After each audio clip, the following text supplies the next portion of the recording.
कि 24 घंटे में आपके द्वारा किसी ना किसी को प्रसन्न किया जाए।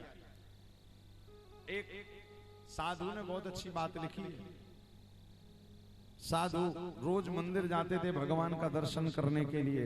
एक दिन खूब बरसात हुई तो कहने लगे अब मंदिर तो जा नहीं पा रहा तो क्या करूं, आज की पूजन रह गई मेरी।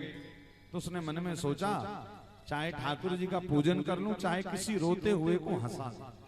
और उसके एकदम बगल में पड़ोस में बच्चा रो रहा था तो बगल में जाकर पूछा बहन क्यों रो रहा है तुम्हारा बालक? बोले सुबह से दुग्ध नहीं आया, दूध मिला नहीं तो रो रहा है। तो तुरंत गए अपनी गाय दोही और दूध ले जाकर उस बहन को बच्चे को दे दिया। बोले इसको पिला दो। जैसे ही बच्चे के पेट में दूध गया बालक ठहाका मारकर मुस्कुराने लगा। संत ने कहा इससे बड़ा दुनिया में कोई दूसरा धर्म नहीं। किसी रोते हुए को जिस दिन हंसा दोगे समझ जाना बस वही धर्म है, वही सबसे बड़ी भागवत है। धर्म के बाद में चर्चा ही है कि भगवान की कथा को सुनने का अधिकारी कौन है।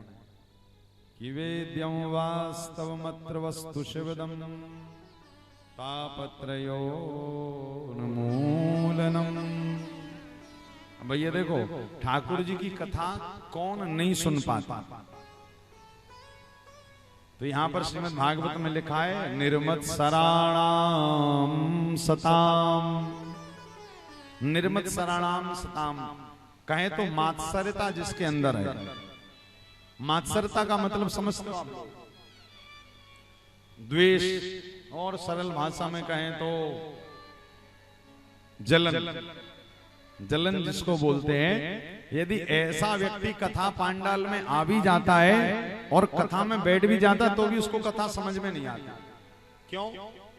क्योंकि कहते हैं शास्त्र कहते हैं इस मन रूपी सागर में, मन रूपी समुद्र में हम कितना भी भजन करें, कितना भी ठाकुर जी का नाम जप करें, यदि कहीं गलती से मात्सर्यता का भाव आ गया, मात्सर्यता कहें तो जलन का भाव आ गया तो फिर भगवान की कथा समझ में नहीं आती।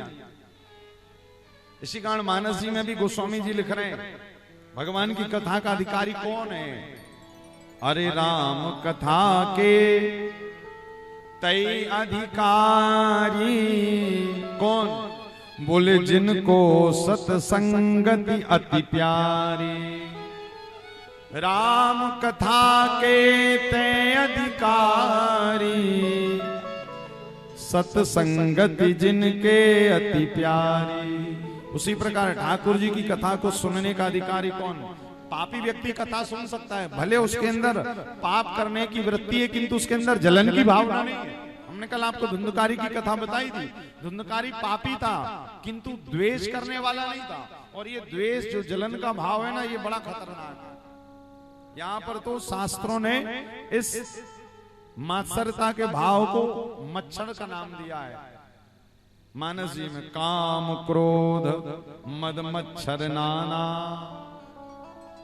आपने देखा ना मच्छरदानी जो लोग लगा के सोते रहते, मच्छरदानी में एक मच्छर अंदर रह जाए रात भर सोने नहीं देता। कान के पास आकर अपनी बार बार सिग्नल देता रहता है कि मैं अंदर ही हूं, मैं अंदर ही हूं। रात भर तुम हाथ ऐसे पटकते रहोगे अपने आप को तो लग जाएगा किंतु वो नहीं मरता। कब मरता है?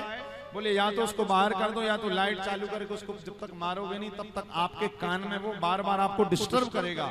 इसी प्रकार ये मात्सर्यता का भाव है। यदि एक बार हमारे अंतःकरण में आ गए ना, आप कितने भी बड़े योगी बन जाओ, तपस्वी बन जाओ, किंतु यदि मात्सर्यता का भाव है तब तो भैया ठाकुर जी से दूरी बनी रहेगी।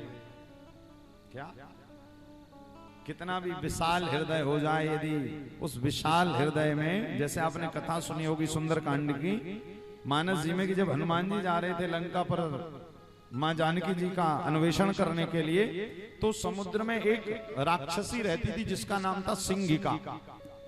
क्या करती थी? परछाई पकड़कर लोगों को खींचकर और समुद्र में गिरा देती थी। इतना विशाल का है समुद्र और छोटी सी राक्षसी कहीं छिपी हुई। इसी प्रकार हमारा कितना भी हृदय विशाल है किंतु यदि इस विशाल हृदय में कहीं छोटा सा भी मात्सर्यता का भाव है तो वही मात्सर्यता का भाव हमें ठाकुर जी से दूर कर देता है। पर देखिए कथा अंदर नहीं जाती। क्यों? भगवान की कथा को रखने के लिए अंदर वाला पात्र भी तो बढ़िया होना चाहिए।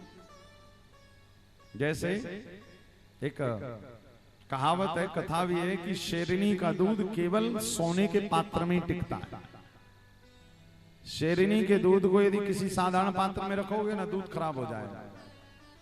हाँ, यदि सोने का पात्र मिल जाए तो वो टिका रहेगा।